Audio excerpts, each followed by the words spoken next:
atas kehidupan kami Tuhan. Hanya Engkau yang layak kami sembah Tuhan Yesus. Hanya Engkau yang layak kami tinggikan atas kehidupan kami Tuhan. Kami perlu Engkau Tuhan Yesus dalam hidup kami. Kami butuh tuntunan-Mu Tuhan Yesus dalam kehidupan kami Tuhan. Dalam kami menjalani kehidupan kami Tuhan Yesus. Terima kasih Tuhan Yesus. Kami mau lebih lagi Tuhan datang ke hadirat-Mu. Bersorak-sorai demi nama-Mu Tuhan.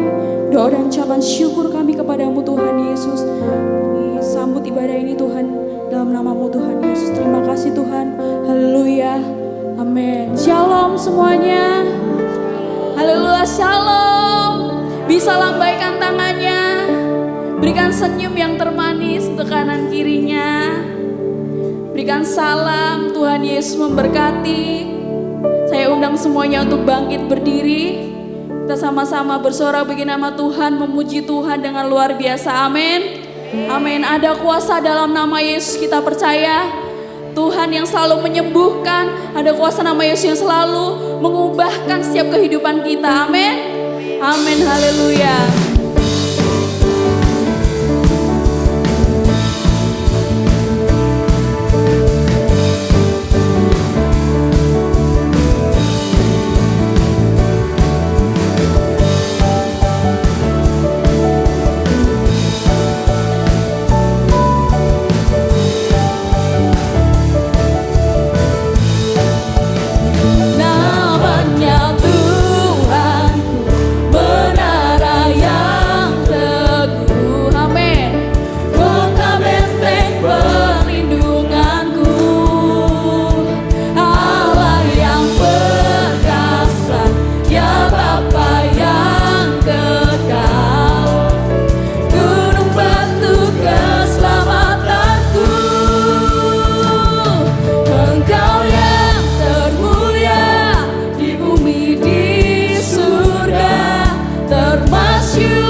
Segala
kehidupan kita. Amin.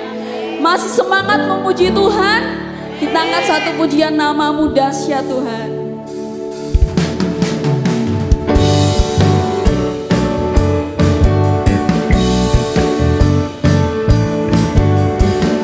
Kami bersuka akan Engkau Tuhan Yesus.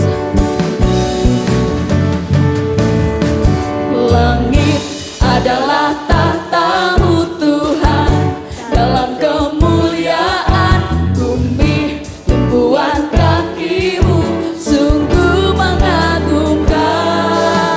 Ombak dan lautan menderu bernyanyi bagi-Mu. Mari semua yang bernafas sujud dan menyembah. Namamu dahsyat Tuhan.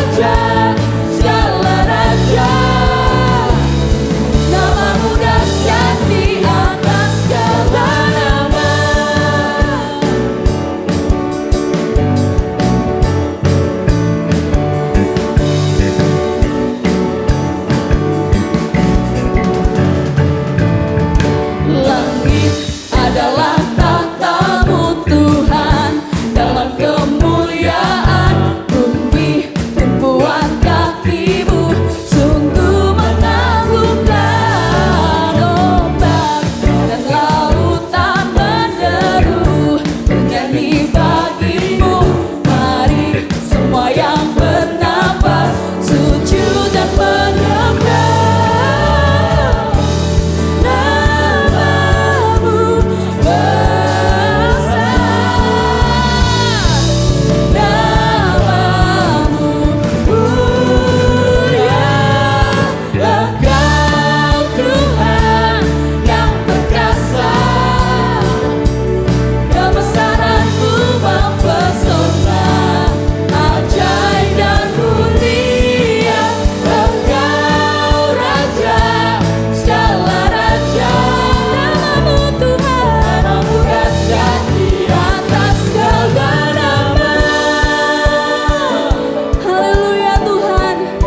Dahsyat atas hidup kami Yesus. Terima kasih Tuhan.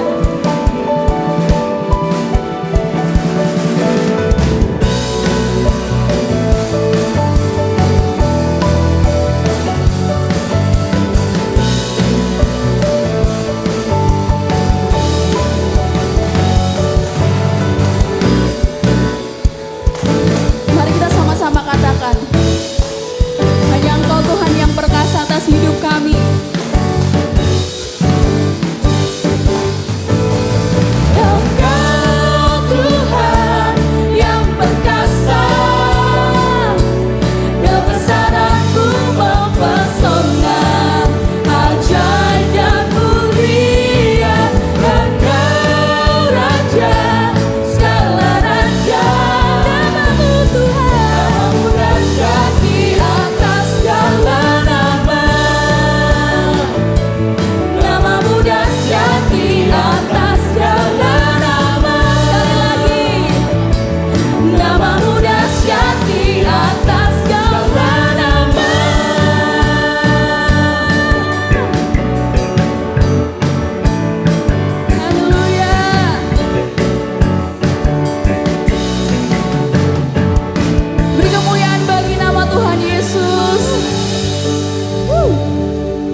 Merasakan hadirat Tuhan.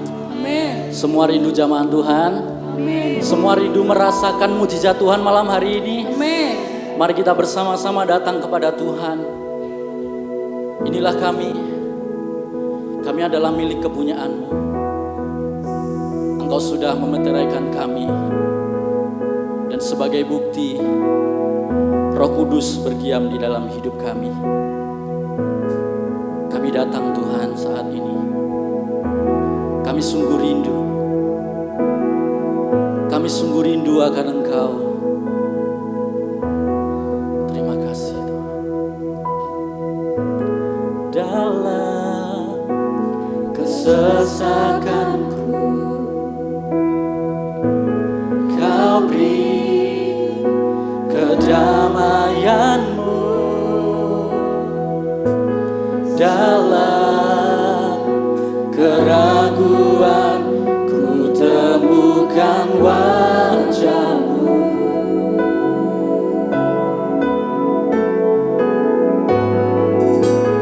Karena pengorbanan-Mu Kau jadikanku baru. Kau jadikanku baru. Sungguh ku terkagum, amanku di dalam-Mu, Yesus. Kau membuatku sesuai rencana-Mu. Kau memegang setiap musim hidupku. Ku serahkan semua kekhawatiranku. Ku milik-Mu.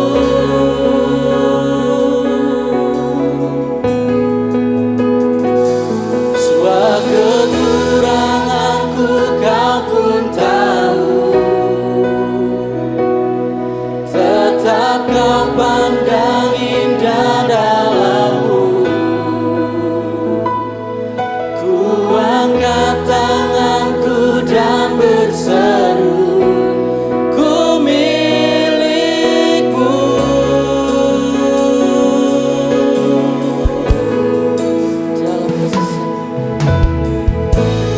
Dalam kesesakanku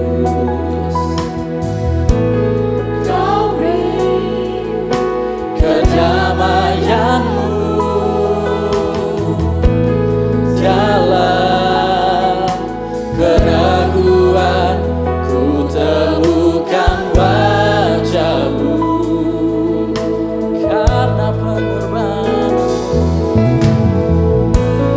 karena pengorbanan-Mu, Kau jadikanku baru. Sungguh ku terkagum, amanku di dalam-Mu, Yesus. Kau membuatku sesuai rencana-Mu. Kau memegang setiap musim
hidup kita.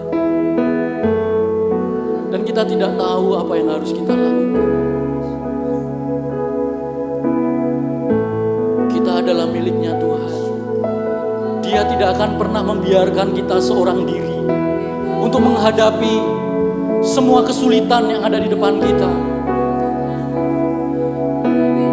Mari kita datang kepada Tuhan. Lebih dalam kita menyembah Dia, Sang Pemilik. Dia adalah provider dalam hidup kita. Dia adalah Gembala Agung dalam hidup kita. Mari kita serahkan semua kekhawatiran kita kepada Tuhan. Mari pada malam hari ini, biarlah damai sejahtera yang penuh itu kita rasakan.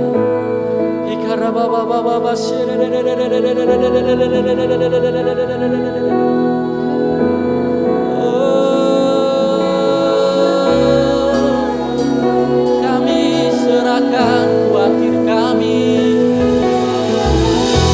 Kami serahkan beban berat kami. Karena kami tahu Kau ada. Karena kami tahu Kau ada bersama.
Kami bersyukur Tuhan pada kesempatan ini kami dapat memuji, kami dapat memuliakan nama Engkau.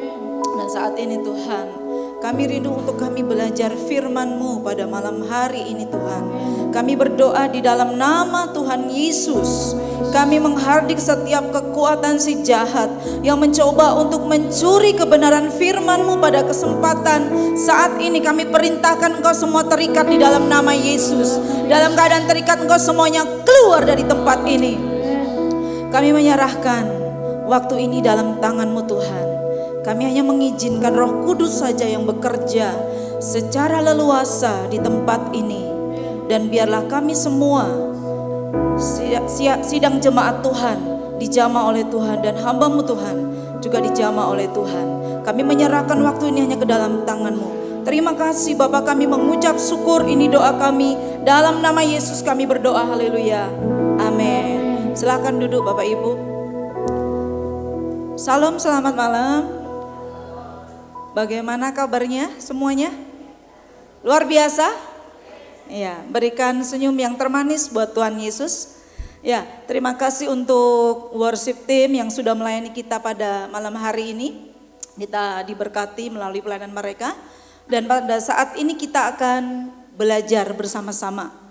Jadi mohon Bapak Ibu yang membawa anaknya dapat dibawa ke belakang untuk mengikuti ibadah sekolah minggu. Ya, judul firman Tuhan pada malam hari ini adalah bikin sisa 12 bakul. Wah, judulnya luar biasa sekali. Bikin sisa 12 bakul. Saya bertanya, siapa yang pingin dalam kehidupannya itu bisa menghasilkan sisa 12 bakul? Coba angkat tangan. Ya, jadi kalau Bapak Ibu rindu ingin menghasilkan sisa 12 bakul, kita akan belajar bersama-sama. Mari kita akan membuka dalam Alkitab kita dalam Matius pasal 16 ayat 5 sampai yang ke-12. Ya, kita akan membaca dalam kitab Matius pasal 16 ayat yang ke-5 sampai yang ke-12. Ya. Oke. Kita akan membaca bersama-sama. Bapak Ibu dapat mengikuti slide di atas ataukah mungkin membuka Alkitabnya masing-masing. Yang sudah mendapatkan katakan amin. Ya, kita membaca bersama-sama 1, 2, 3. Pada waktu murid-murid Yesus menyeberang danau, mereka lupa membawa roti. Yesus berkata kepada mereka, berjaga-jagalah dan waspadalah terhadap ragi orang Farisi dan Saduki. Maka mereka berpikir-pikir dan seorang berkata kepada yang lain, itu dikatakannya karena kita tidak membawa roti. Dan ketika Yesus mengetahui apa yang mereka perbincangkan, ia berkata, mengapa kamu memperbincangkan soal tidak ada roti? Hai, orang-orang yang kurang percaya, belum juga kamu mengerti. Tidak kamu ingat lagi akan 5 roti untuk 5.000 orang itu, dan berapa bakul roti kamu kumpulkan? Kemudian, ataupun akan 7 roti untuk 4.000 orang itu, dan berapa bakul kamu kumpulkan kemudian? Bagaimana mungkin kamu tidak mengerti bahwa bukan roti yang kumaksudkan? Aku berkata kepadamu, waspadalah terhadap ragi orang Farisi dan Saduki. Ketika itu barulah mereka mengerti bahwa bukan maksudnya supaya mereka waspada terhadap ragi roti, melainkan terhadap ajaran orang Farisi dan Saduki. Ya saudara, kalau kita membaca di bagian ini, tadi judulnya sisa 12 bakul, di perikop Matius pasal 16 ayat 9 sampai 10. Jadi sebelum kita membahas di bagian ini saudara, jadi kita harus membahas terlebih dahulu secara singkat perikop-perikop sebelumnya atau pasal-pasal sebelumnya, di mana ada 2 peristiwa besar di mana Yesus melakukan mujizat, yaitu yang pertama Yesus memberikan makan 5.000 orang, dan kemudian Yesus memberi makan 4.000 orang. Jadi dalam peristiwa itu saudara, kita bisa melihat bahwa Yesus itu sedang melakukan mujizat. Lah, ketika Yesus melakukan mujizat ini, ada orang-orang Farisi dan Saduki yang datang. Kemudian orang-orang ini mendatangi Yesus dan mereka itu meminta tanda kepada Yesus bahwa Yesus itu berasal daripada Allah. Kemudian apa yang terjadi? Yesus meninggalkan mereka, singkat cerita, pergi ke danau bersama dengan murid-muridnya. Yesus menegur nih kepada murid-muridnya. Yesus bilang seperti ini, waspadalah dan berjaga-jagalah terhadap ragi orang Farisi dan orang Saduki. Mungkin kita berpikir ragi itu apa ya? Saya mencari tadi, sebenarnya ragi itu apa? Jadi ragi itu menyimbolkan sesuatu yang jahat. Ragi itu menggambarkan sesuatu yang negatif. Kemudian ada kata ragi Saduki, ragi Farisi. Jadi ragi Farisi di sini saya tulis bahwa itu merupakan seorang yang mengajarkan tentang hanya formalitas agama. Jadi mohon maaf, dia beragama tetapi kehidupannya tidak mencerminkan orang yang beragama. Kemudian orang Saduki ini apa? Orang Saduki ini adalah orang yang skeptis, yang artinya bahwa dia selalu meragukan sesuatu tentang kebenaran. Dan ajaran Saduki ini menolak tentang menolak kebangkitan orang mati. Jadi saudara, di bagian ini sebenarnya Tuhan Yesus menasehati kepada murid-muridnya agar mereka waspada terhadap orang-orang ini. Karena ajaran ini menyesatkan. Karena ajaran yang menyesatkan itu dapat seperti virus yang dapat mematikan. Jadi Bapak Ibu hati-hati dengan pengajaran yang ada sekarang ini, banyak sekali diajarkan di TikTok atau di sosmed yang mana itu membuat kita malah semakin jauh daripada Tuhan. Jadi di sini kita belajar Bapak Ibu, ketika Yesus memberikan nasihat itu kepada murid-muridnya, murid-muridnya malah mengatakan seperti ini. Itu dikatakannya karena kita tidak membawa roti. Jadi artinya bahwa Yesus mengajari mereka tentang hal-hal yang rohani, tetapi mereka pengertian mereka adalah tentang hal-hal yang duniawi. Kemudian Yesus sembari marah juga menegur mereka. Ya, saya baca dulu ayatnya.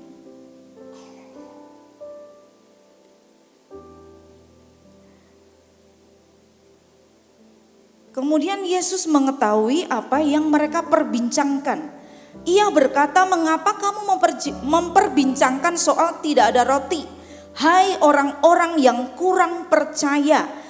Di Matius pasal 16 ayat yang ke-8 ada kata memperbincangkan soal roti. Jadi maksud memperbincangkan soal roti di situ, murid-muridnya itu mereka sedang berselisih, mereka sedang bertengkar hanya gara-gara roti. Jadi karena ketidakpercayaan mereka kepada Yesus, mereka sudah melihat Yesus melakukan mujizat dari kemarin, tetapi mereka tidak percaya. Ketika mereka pergi dengan Yesus membawa bekal, mereka tidak percaya bahwa Yesus sanggup untuk mencukupi semua yang mereka butuhkan. Jadi di bagian ini kita kembali di Matius pasal 16 ayat 9 sampai 10 tadi. Bahwa Yesus menegur mereka, belum juga kamu mengerti, tidak kamu ingin lagi akan 5 roti untuk 5.000 orang dan berapa bakul roti kamu kumpulkan kemudian. Ataupun akan 7 roti untuk 4.000 orang itu dan berapa bakul kamu kumpulkan kemudian. Jadi saudara, di bagian ini kita akan belajar sebenarnya poin-poin apa yang dapat kita pelajari dalam kitab Matius pasal 16 ayat 9 sampai 10. Kita baca di pendahuluan terlebih dahulu.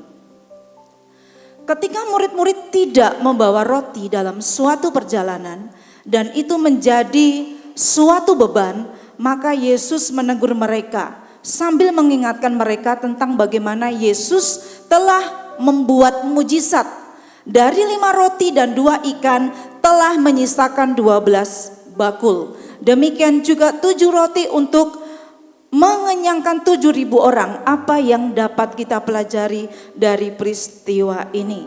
Jadi saudara, kita akan belajar poin-poin penting yang dapat kita pelajari dari Matius pasal 16 ayat yang ke-9 sampai 10. Poin yang pertama adalah bahwa percaya bahwa Yesus itu adalah provider atau penyedia. Dari persediaan dari Tuhan itu selalu melebihi dari kebutuhan kita. Percayakah Bapak Ibu bahwa apa yang Tuhan sediakan itu pasti melebihi dari kebutuhan kita? Amin. Jadi ketika murid-muridnya bertengkar soal roti, karena ketidakpercayaan mereka kepada Yesus. Mungkin kadang-kadang kita juga seperti murid-murid. Ketika segala sesuatunya terbatas, ketika segala sesuatunya mungkin dalam keadaan yang limit, apakah kita masih tetap percaya kepada Tuhan?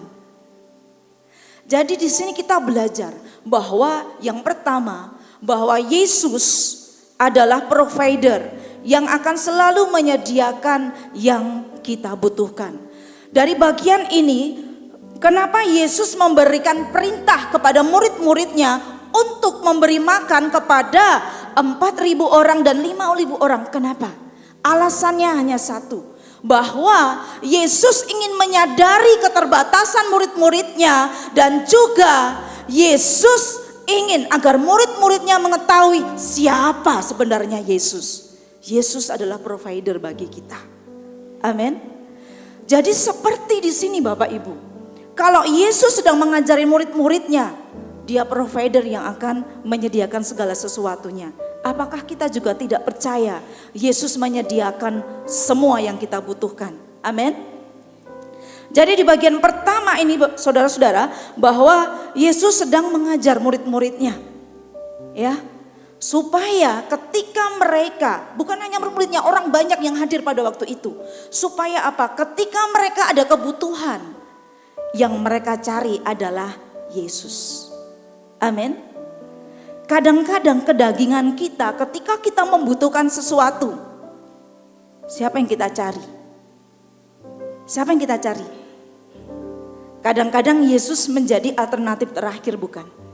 Tetapi di sini Yesus mengajarkan kepada murid-muridnya, kepada orang banyak dan buat kita semua, bahwa ketika kita membutuhkan sesuatu, Yesus yang menjadi provider bagi kita. Amin. Kemudian poin apa yang kedua dalam kisah Matius pasal 16 ayat 9 sampai yang ke-10. Oh sorry, belum. Yang kedua tadi Mas. Jadi di bagian ini kita bisa melihat bahwa Yesus itu selalu dapat diandalkan. Jadi Yesus itu dapat diandalkan, tidak ada yang lain. Mungkin Bapak Ibu dapat mengandalkan si A, si B, si C, tapi itu hanya sementara. Tetapi ketika kita mengandalkan Yesus, Yesus selalu dapat diandalkan dalam setiap kehidupan kita. Kemudian yang kedua dikatakan Yesus itu peduli kebutuhan umatnya. Di saat orang lain, di saat sekitar kita tidak peduli kepada kebutuhan kita, Yesus peduli kebutuhan kita. Amin. Dan di bagian yang terakhir dikatakan di situ bahwa peristiwa tersebut terulang sampai 2 kali. Artinya mujizat itu adalah warisan orang percaya. Amin. Percayakah Bapak Ibu bahwa Bapak Ibu ini menerima warisan mujizat? Amin. Tetapi persoalannya adalah kadang-kadang yang menghalangi kita untuk menerima mujizat adalah karena kita kadang-kadang tidak percaya bahwa Tuhan sanggup menolong kita. Amin. Jadi di bagian ini Bapak Ibu saya mau menekankan bahwa kita ini dapat warisan orang percaya itu kita menerima mujizat. Tetapi pastikanlah bahwa kita ini sungguh-sungguh Tuhan sanggup menolong kita. Yang kedua, poin penting dari Matius 16 ayat 9 sampai yang ke-10, yang kedua adalah pola mujizat. Pola mujizat Yesus sering dimulai dengan hati yang digerakkan oleh belas kasihan. Jadi di bagian ini saudara bahwa untuk membuat hidup kita menjadi sisa 12 bakul yang harus kita lakukan. Langkah awalnya adalah hidup kita digerakkan oleh belas kasihan dengan penderitaan orang lain. Amin. Kadang-kadang kita tidak peduli orang lain susah, orang lain tidak bisa makan, orang lain mengalami kesulitan, orang lain mengalami penderitaan. Kadang-kadang kita kurang digerakkan belas kasihan. Tetapi di sini Yesus mengajarkan kepada kita bahwa ketika hati kita digerakkan oleh belas kasihan Allah dan kita digerakkan untuk menolong orang lain, sesungguhnya ada hati Yesus dalam hidup kita. Amin. Jadi ketika kita berada dimanapun dan hati kita digerakkan untuk menolong orang lain, tolong saja. Tolong saja. Karena kecenderungan manusia, daging kita adalah kadang-kadang kita tidak mau repot. Kadang-kadang kita pengen lepas tanggung jawab. Kadang-kadang kita menghindar. Tetapi di sini Yesus menegaskan kepada murid-muridnya dan juga kepada kita semua bahwa kita punya tanggung jawab untuk memberi makan saudara-saudara kita yang membutuhkan, yang mungkin tidak bisa makan. Amin. Ya. Jadi itu yang kedua, pola mujizat Yesus adalah dengan memiliki belas kasihan kepada orang lain. Dalam Matius 14 ayat yang ke-14. Ya, Mas Tegar. Lanjut. Ya. Maka baca ayat ini dulu. Maka tergeraklah hati Yesus oleh belas kasihan, lalu ia menjamah mata mereka dan seketika itu juga mereka melihat lalu mengikut dia. Jadi dalam pelayanan Yesus, ketika Yesus menyembuhkan orang sakit, ketika Yesus melakukan banyak mujizat, hati Yesus penuh dengan belas kasihan. Jadi jikalau hati kita memiliki belas kasihan kepada penderitaan orang lain, ada ya hati Yesus di sini. Amin. Kadang-kadang ketika saya kunjungan jemaat, saya menyaksikan sendiri. Kadang-kadang ada jemaat-jemaat yang mereka dalam kesusahan. Ada jemaat-jemaat yang mereka membutuhkan pertolongan. Kalau saya ada, saya pasti kasih. Jadi saya kunjungan kemanapun kalau mereka membutuhkan. Kalau saya pas ada, saya bagi sesuatu buat mereka. Kemudian lanjut di sini. Ketika Yesus mendarat, ia melihat orang banyak yang besar jumlahnya. Maka tergeraklah hatinya oleh belas kasihan kepada mereka. Dan ia menyembuhkan mereka yang sakit. Jadi ketika Yesus melakukan pelayanan di bumi, saudara-saudara, ya, selama ada di bumi, hatinya selalu digerakkan oleh belas kasihan. Kalau kita bilang mesake kepada orang lain, kadang-kadang kita tidak mau repot, kadang-kadang kita tidak mau bantu orang lain. Tetapi di sini kita belajar, ketika kita punya belas kasihan kepada orang lain, kepada orang-orang yang mengalami penderitaan, dan kita digerakkan untuk menolong mereka. Saya mengatakan bahwa ada hati Yesus di dalam kehidupan Bapak Ibu. Amin. Selanjutnya dikatakan di sini, seharusnya belas kasihan itu menjadi bagian orang percaya. Karena dari situlah kita bisa menyampaikan Injil kepada siapa saja. Tanpa belas kasihan, maka kerohanian kita tidak akan bertumbuh. Coba tanya kepada orang-orang yang suka melayani. Pasti mereka ada belas kasihan kepada jiwa-jiwa. Amin. Ya. Kalau kita tidak punya belas kasihan kepada orang lain, kita tidak akan dapat membawa orang lain datang kepada Tuhan. Saya pernah bertemu dengan seseorang, ya, non-Kristen. Jadi mungkin saya tidak akan cerita panjang lebar tentang isi Alkitab. Tetapi ketika saya duduk mendengarkan apa yang menjadi persoalannya, kemudian paling tidak saya bertanya, mau enggak saya doakan dengan cara saya? Dia mau. Dan akhirnya apa? Dia mau terbuka buat Tuhan. Jadi di sini saudara, milikilah hati belas kasihan. Dan seharusnya sebagai orang percaya kita harus memiliki belas kasihan. Karena kalau ada belas kasihan dalam hidup kita, kerohanian kita akan bertumbuh. Amin. Kemudian poin apa? Yang ketiga, supaya kita mengalami sisa 12 bakul. Yang ketiga adalah mengucap syukur dengan apa yang kita miliki adalah jalan penuh mujizat. Kadang-kadang kita kurang bersyukur dengan apa yang kita miliki. Kadang-kadang ketika hasilnya tidak sesuai ekspektasi. Kadang-kadang ketika yang kita terima tidak seperti yang kita harapkan, kita kurang mengucap syukur. Tetapi di bagian ketiga ini saya menulis di situ bahwa kita harus mengucap syukur dengan apa yang kita miliki. Karena itu adalah jalan menuju mujizat. Amin. Karena kita percaya bahwa berkat Tuhan itu selalu sisa. Mungkin tidak ada penambahan dalam hidup kita. Tetapi bagaimana caranya dengan keterbatasan yang kita punya itu, kita bisa kelola dengan bersyukur. Amin. Amin. Saya sangat terberkati dengan kedua orang tua saya ini, Bapak Ibu Moses, anggota komsel saya ini. Jadi dalam kesederhanaan mereka, dalam keterbatasan mereka, mereka tidak pernah lelah berjuang. Ya, pernah mereka bersaksi sampai nggak pernah makan ya Pak ya. Tetapi apa yang mereka lakukan? Mereka berjuang, mereka bekerja dengan apa yang mereka miliki dan Tuhan membuka jalan. Oleh sebab itu dengan keterbatasan yang kita miliki, kita lakukan. Kalau kemarin waktu saya habis pulang layat sama Ibu Gembala, hari apa itu saya lupa. Bu Sarah mengatakan seperti ini kepada kami. Zaman sekarang kalau orang tidak obah, orang mamah, betul enggak? Jadi sekarang harus obah supaya kita mamah. Jadi kalau kita tidak pernah bersyukur, tidak bekerja, bagaimana kita akan melihat mujizat terjadi dalam setiap kehidupan kita?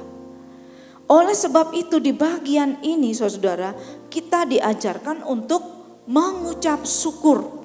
Dalam Yohanes pasal 6 ayat 11 dikatakan, lalu Yesus mengambil roti itu, mengucap syukur dan membagi-bagikannya kepada mereka yang duduk di situ. Demikian juga dibuatnya dengan ikan-ikan itu sebanyak yang mereka kehendaki. Jadi saudara, di bagian ini kita bisa melihat bahwa Yesus saja bersyukur dengan apa yang ada pada waktu itu. Coba kalau seandainya roti itu ya dimakan Yesus, apakah terjadi mujizat? Tidak. Kalau seandainya roti yang tinggal sedikit itu, cuma ada terbatas itu, dikasih kepada orang, tidak akan terjadi mujizat. Tetapi Yesus mengambil dan mengucap syukur dan terjadilah mujizat. Dalam 1 Tesalonika 5 ayat yang ke-18 dikatakan, mengucap syukurlah dalam segala hal. Sebab itulah yang dikehendaki Allah di dalam Kristus Yesus bagi kamu. Jadi saya mau menulis di sini ada beberapa hal kenapa kita harus ada alasan untuk kita bersyukur. Yang pertama, alasan untuk selalu bersyukur adalah Allah menghendaki kita bersyukur. Amin. Allah menghendaki kita bersyukur. Kalau menghendaki itu juga adalah perintah Tuhan untuk kita bersyukur. Bukan syukur tapi syukur. Allah menghendaki kita bersyukur. Dengan kita bersyukur itu berarti kita memuliakan Tuhan. Amin. Dengan kita bersyukur kita memuliakan Tuhan. Dan ketika kita bersyukur terjadi terobosan. Amin. Saya akan bersaksi sedikit. Kemarin kami habis mengadakan acara youth camp.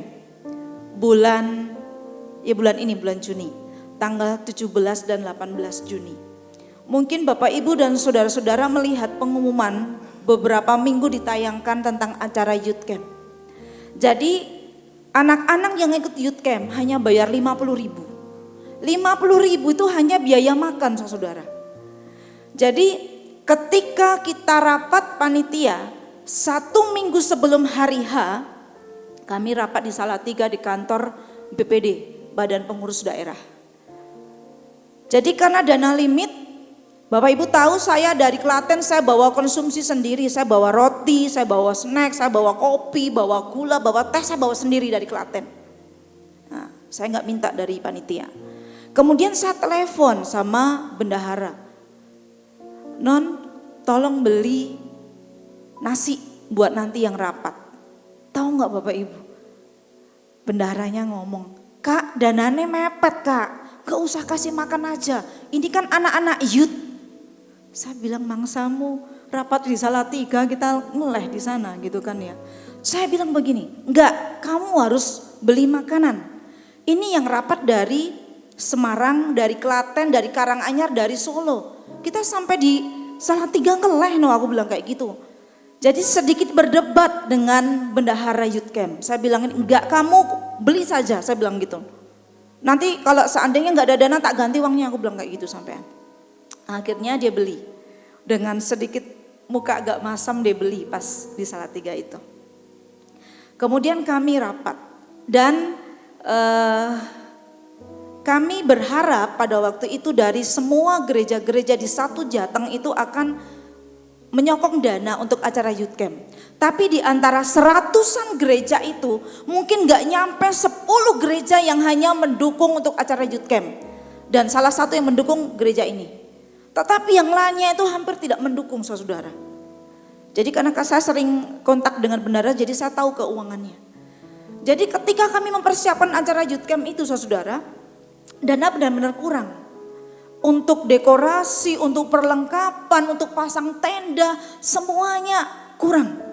Sampai panitia satu dengan yang lain sedikit berselisih. Karena geret-geretan duit seperti itu. Sampai untuk uang konsumsi yang harusnya 15 juta dibayarkan ke GSJ Jeruk, baru dibayarkan separohnya. Kemudian hari Rebo saya bilang sama teman-teman panitia, "Yuk hari Sabtu kita puasa." Saya tulis di grup, "Yuk kita puasa untuk acara youth camp. Supaya terjadi mujizat, 5 roti 2 ikan terjadi." Saya bilang seperti itu. Ada beberapa yang oke gitu kan ya. Ada yang jawab di saya, "Siap Kak." Jadi saya nggak tahu siapa aja yang puasa, siapa yang tidak, saya nggak tahu. Tapi saya yakin pasti ada beberapa panitia itu yang mereka puasa. Jadi memikirkan acara itu jujur menguras energi saya. Karena juga saya salah satu pengurus, jadi di acara youth camp itu kami ada 3 ketua, saya salah satunya. Jadi pada hari Jumat malam saya sudah WA di grup lagi, "Jangan lupa besok kita puasa untuk acara youth camp." Itu dana masih benar-benar minus. 4 hari sebelum youth camp, men 4 lah ya. Jadi hari Sabtu saya duduk di menara doa. Saya berdoa kepada Tuhan. "Tuhan, gimana caranya menyukupi acara youth camp ini Tuhan?" Saya kontak dengan ketua yang lain sama, kami juga bergumul dengan hal itu. Hari Sabtu 3 hari sebelum acara itu, hari Sabtu saya duduk di menara jam 7:30. Ada salah satu panitia itu WA saya, Japri dan juga di grup panitia, "Kak, ada seseorang berjanji mau transfer 15 juta. Saya rasanya nangis di menara doa. Jam 8 saya di ruang menara itu saya ketemu Bu Sarah. Saya bilang sama Bu Sarah, "Mam, saya mau menangis," saya bilang kayak gitu. "Kenapa Non kamu menangis? Ada masalah apa? Sini cerita." "Saya nggak ada masalah. Tetapi saya mau bersaksi bahwa Tuhan itu baik. Tuhan kirim seseorang mau transfer 15 juta. Dan itu dikirim sekitar jam 11. Ada saksi Mas Junta di sini, ada Wisnu juga. Mereka juga grup panitia. Sekitar jam 11 atau jam 12, 15 juta itu dikirim. Dan kemudian ada dana DKMD itu turun 6 juta. Padahal ketua DKMD, Departemen Kamuda Daerah bilang cerita ke saya, tidak mungkin dana itu akan turun 6 juta. Paling mentok 3 juta, tapi itu turun 6 juta. Dari 16 sampai 15 tambah 6 jadi 21. Jadi sekitar 2 jam dari itu muncul lagi dana 3 juta. Kemudian sore-sore ada WA dari Jogja, masuk lagi 2 juta. Saya mau bilang, kalau itu bukan Tuhan, siapa lagi yang bisa melakukannya? Saya sampai hari ini kalau lihat itu, saya pasti menangis karena Tuhan itu provider. Tuhan menyediakan yang kita butuhkan. Tetapi kadang-kadang yang membuat kita tidak mengalami mujizat karena kita tidak percaya bahwa Tuhan itu sanggup menyediakan. Dan terakhir kemarin, setelah acara Youth Camp selesai, saya cek ke bendahara. Sekitar 2 atau 3 hari yang lalu, dia telepon saya karena rencana kita ada pembubaran panitia. Sisa dari Youth Camp itu, saya mau bilang, sisanya itu masih di atas 5 juta. Dan itu masih bisa dipakai untuk saldo tahun depan. Beri kemuliaan buat Tuhan Yesus. Ya, jadi kita harus bersyukur kepada Tuhan. Jadi hal ini kenapa kita bersyukur? Hal ini mengajarkan kepada kita bahwa kita tidak selalu punya banyak. Tidak selalu punya berlebih. Tetapi kalau kita punya sedikit atau kita punya modal kecil, saya mau bilang itu dapat menjadi sisa atau dapat tersisa kalau kita bersyukur kepada Tuhan. Amin. Selanjutnya kita baca ayat ini, Mazmur 20 ayat yang ke-53. Siapa yang mempersembahkan syukur sebagai korban, ia memuliakan aku. Siapa yang jujur jalannya, keselamatan yang dari Allah akan kuperlihatkan kepadanya. 1 ayat lagi. Ya, dalam Yunus 2 ayat 9 sampai 10. Tetapi aku dengan ucapan syukur akan kupersembahkan korban kepadamu. Apa yang kunasarkan dan akan kubayar keselamatan adalah dari Tuhan. Lalu berfirmanlah Tuhan kepada ikan itu dan ikan itu memuntahkan Yunus ke darat. Saudara-saudara, naikkanlah syukur di hadapan Tuhan. Apapun keadaan kita hari ini, sesulit apapun keadaannya, jangan kita lupa untuk bersyukur kepada Tuhan. Amin. Kemudian poin yang terakhir, ya. Poin yang terakhir, apa yang dapat kita pelajari dari Matius pasal 16 tadi. Yang keempat adalah mujizat berlipat ganda terjadi saat sesuatu itu dibagikan. Perhatikan, ketika yang sedikit tadi Yesus mengucap syukur dan itu dibagikan, terjadi mujizat. Jadi artinya bahwa dari apa yang kita miliki, kalau kita membagikan kepada orang lain, itu terjadi mujizat. Amin. Di Markus 6 ayat 41, saya ulang lagi di bagian ini. Dan setelah ia mengambil 5 roti dan 2 ikan itu, ia menengadah ke langit dan mengucap berkat. Lalu memecah-mecahkannya roti itu dan memberikannya kepada murid-muridnya supaya dibagi-bagikan kepada orang-orang itu. Begitu juga kedua ikan itu dibagi-bagikannya kepada semua mereka.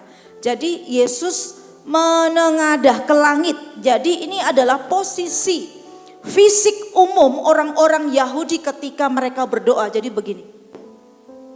Jadi itu sebagai tanda bahwa Yesus menunjukkan otoritas Bapanya.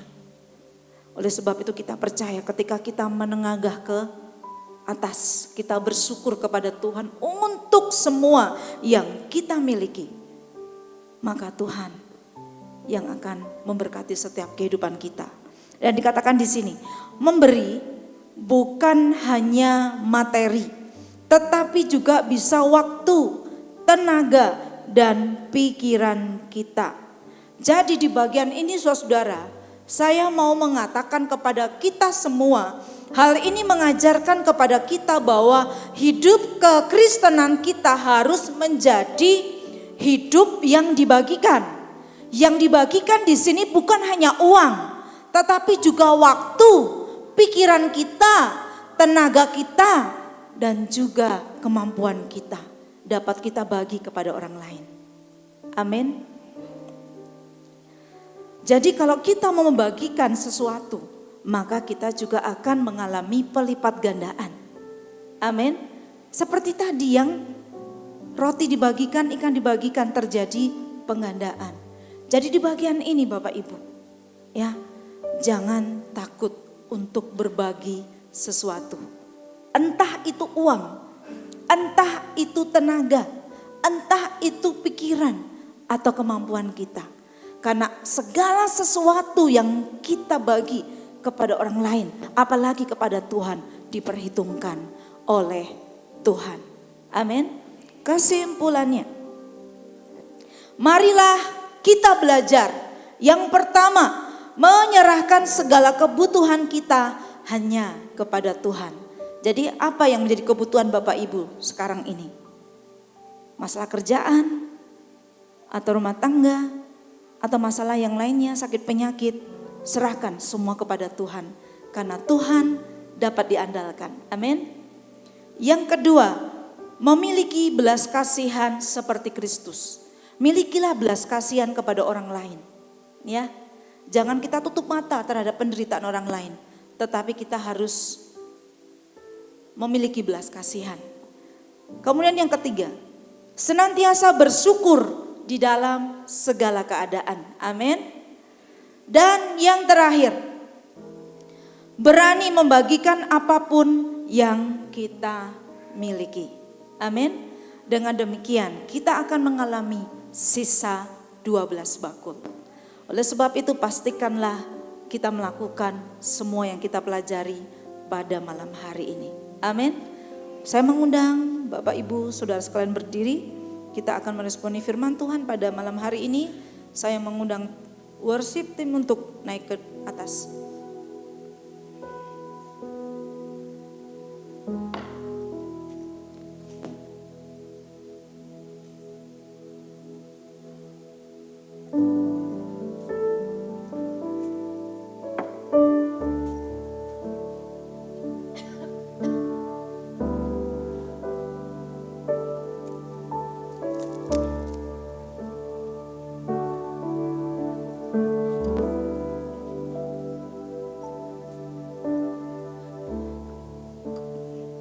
Mari kita naikkan pujian, ku hidup karena percaya.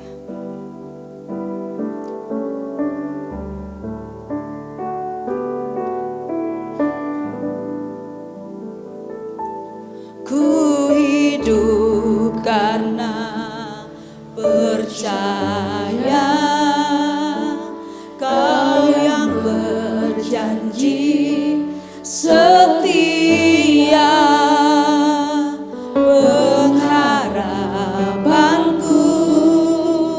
Selalu ada di dalammu. Ku tidak akan menyerah. Ku tidak akan menyerah meski dalam kesesakan. Seluruh hidupku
serahkan hidup kita kepada Tuhan.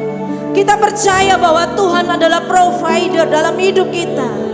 Jikalau pada malam hari ini kita membutuhkan Tuhan, kita ada keperluan, kita ada kebutuhan, mari kita bersama-sama datang kepada Tuhan. Jangan kita mencari pertolongan yang lain, tetapi kita datang kepada Tuhan, karena kita tahu bahwa Tuhanlah yang akan menyediakan semua yang kita butuhkan. Mari kita datang kepada Tuhan. Haleluya. Oh, buka hatimu buat Tuhan. Izinkan Tuhan bekerja atas hidupmu.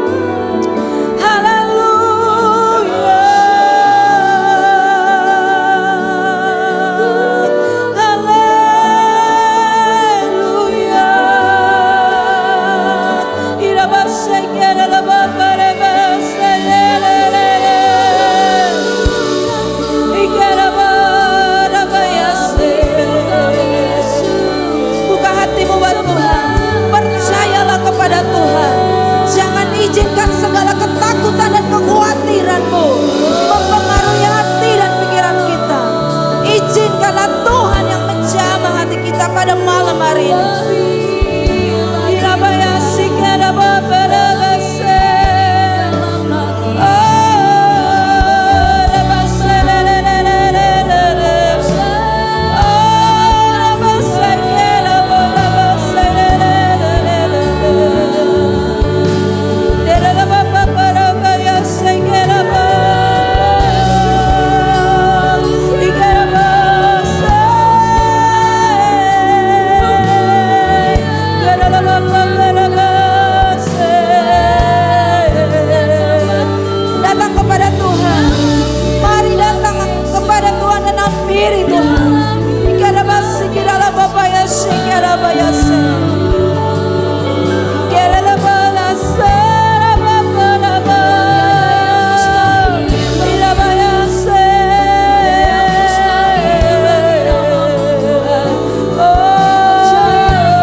Pujian ini sungguh-sungguh kepada Tuhan. Kuasa-Mu Tuhan, mujizat terjadi di tempat ini. Amin. Curahkanlah kuasa-Mu Tuhan, mujizat terjadi dari hati kita paling dalam. Curahkan kuasa-Mu Tuhan.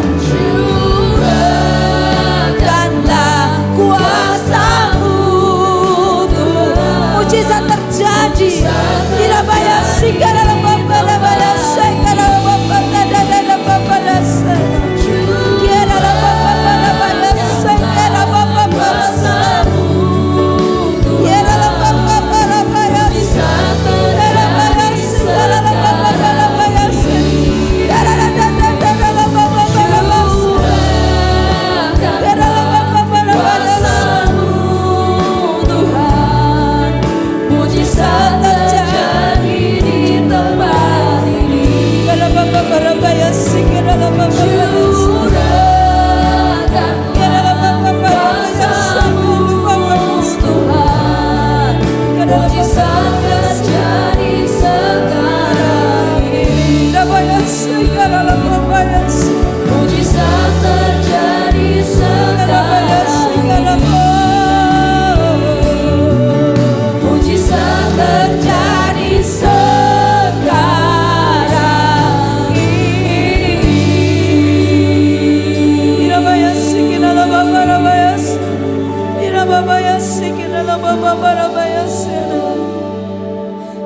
pada malam hari ini, Bapak, Ibu, dan Saudara yang hadir, jikalau pada malam hari ini engkau membutuhkan mujizat, bukalah hatimu kepada Tuhan. Amin. Angkat tanganmu di hadapan Tuhan. Tuhan, dan berkatalah kepada Tuhan, Tuhan, aku butuh mujizat. Saya tidak tahu apa yang menjadi pergumulan dari Bapak, Ibu, dan saudara sekalian. Tetapi Tuhan tahu. Tuhan tahu yang menjadi kebutuhan kita. Tuhan tahu apa yang saat ini kita perlu dan kita butuhkan.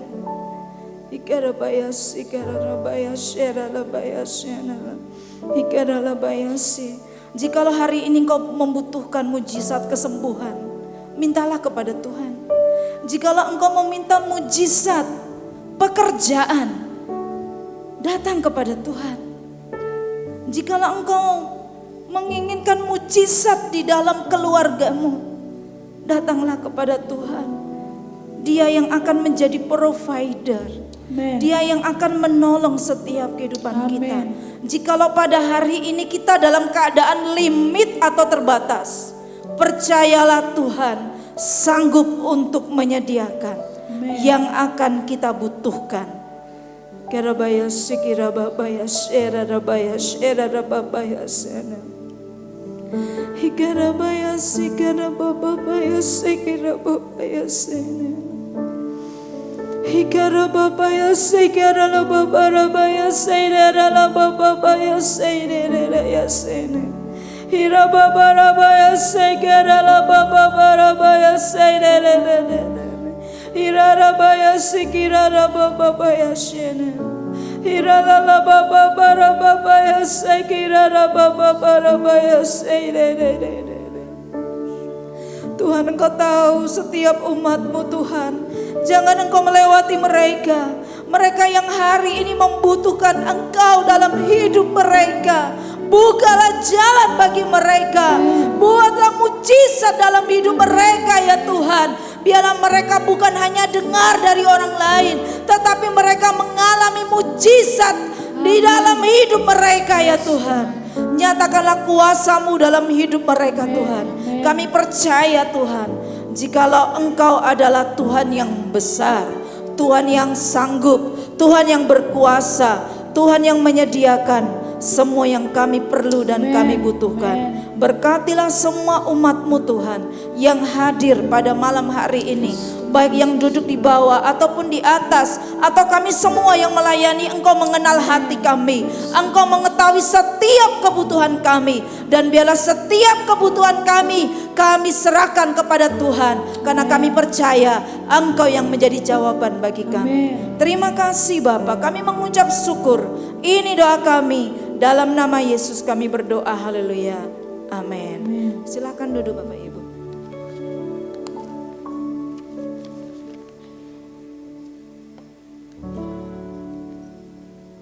Puji nama Tuhan, semua diberkati dengan firman Tuhan. Amin. Haleluya. Ya, kita akan mendengarkan pengumuman terlebih dahulu sebelum kita memberikan persembahan.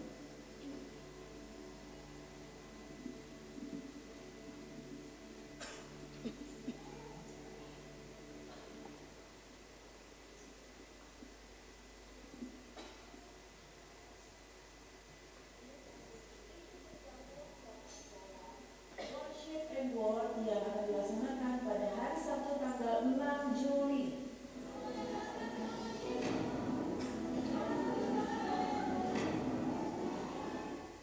Bapak Ibu Jemaat, mari dorong anak-anak kita untuk ikut ambil bagian dalam acara ini.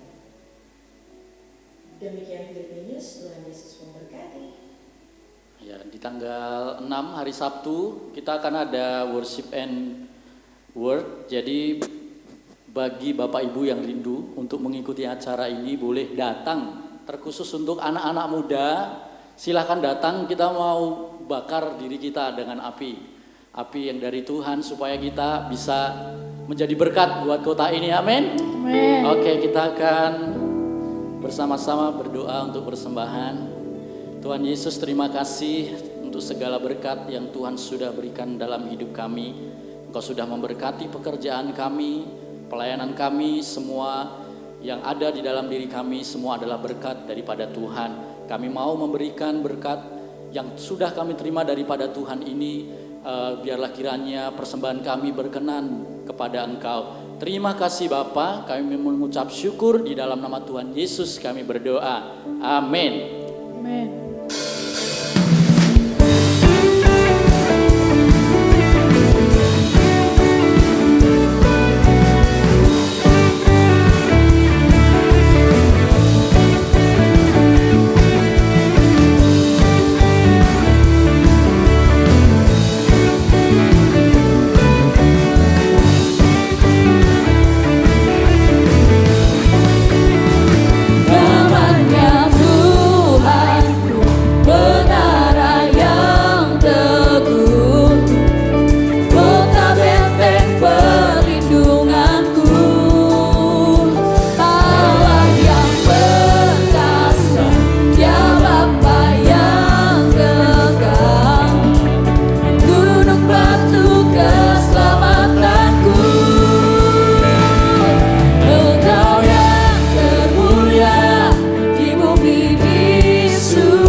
Namanya Tuhan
Kami bersyukur padamu Tuhan, karena benar-benar ada kuasa di dalam nama-Mu. Kami bersyukur padamu Tuhan, segala perkara kami cakap menanggung di dalam Engkau. Engkau yang memberi kekuatan kepada kami. Terima kasih Tuhan, kami mengucap syukur, karena dengan mengucap syukur ini nama Tuhan dipermuliakan. Dengan mengucap syukur banyak terjadi mujizat. Kami percaya ya Bapa, dalam kehidupan kami anak-anak-Mu di tempat ini maupun di tempat lain yang mendengar kebenaran firman-Mu boleh mengalami mujizat, boleh mengalami pelipat gandaan, dan boleh mengalami sisa 12 bakul, boleh berkelimpahan. Terima kasih Tuhan, ini janji berkat-Mu. Kami bersyukur karena berkat-Mu. Kami juga percaya untuk Bumi Pertiwi Indonesia ini Engkau memberkatinya. Engkau sudah memilihkan presiden dan wakil untuk hal ini ya Bapa. Kami percaya Engkau akan memberi kemampuan ekstra untuk memimpin Bumi Pertiwi ini, sehingga negara Indonesia menjadi semakin makmur, semakin diperhitungkan di kancah dunia internasional. Kami juga serahkan dalam tangan kuasa-Mu ya Bapa untuk pemilihan gubernur yang beberapa saat akan dimulai, untuk kegiatan-kegiatannya. Pimpin ya Bapa semua panitia, dan juga pilihkanlah calon pemimpin yang boleh menjadi tangan panjang Allah dan boleh memperoleh kepercayaan Allah. Terima kasih Tuhan, kami hanya berserah kepadamu. Seluruh jemaat-Mu di tempat ini kami serahkan padamu. Semua usaha pekerjaannya kami serahkan. Apapun yang dilakukannya boleh berhasil karena kami menaruh harap kepadamu. Terima kasih Tuhan, kami juga secara khusus berdoa untuk hamba-hamba-Mu, utamanya Ibu Pendeta Sarantoni. Kami serahkan padamu ya Bapa, beri berkat, beri hikmat, beri kemampuan, sehingga Allah memberi double porsi dalam pelayanan mereka, dimanapun mereka melayani, menjadi berkat untuk orang lain, menjadi berkat untuk yang mendengar, dan terjadi mujizat. Banyak pertobatan terjadi. Terima kasih Tuhan, kami serahkan padamu ya Bapa. Hamba-hambamu yang lain Kau persiapkan menjadi hamba-hamba yang takut akan Engkau, menjadi hamba-hamba yang penyalur berkat-Mu, menjadi hamba-hambamu yang luar biasa, karena Tuhan terlalu mempercayai hamba-hambamu di tempat ini. Terima kasih Tuhan, semua pengerja kami serahkan padamu ya Bapa. Engkau akan memberkati usaha pekerjaan mereka yang lain. Engkau akan memberkati ketulusan hati di dalam mereka melayani pekerjaan-Mu di tempat ini, sehingga nama Tuhan dipermuliakan dalam hidupnya. Jadikanlah seluruh jemaat maupun hamba-hamba-Mu ini tetap dimanapun berada menjadi firman Tuhan yang hidup, menjadi firman Tuhan yang dapat dibaca semua orang. Terima kasih Tuhan, sebentar kami akan meninggalkan tempat ini. Kami percaya Tuhan akan melawat di mana kami berada. Nama Tuhan tetap dipermuliakan. Terima kasih. Dalam nama Yesus kami berdoa. Bapak Ibu, arahkan hatimu dan terimalah berkat Tuhan. Tuhan memberkati engkau dan melindungi engkau. Tuhan menyinari engkau dengan wajahnya dan memberi engkau kasih karunia. Tuhan mengadakan wajahnya kepadamu dan memberi engkau damai sejahtera. Yang percaya sama-sama katakan amin. Tuhan memberkati.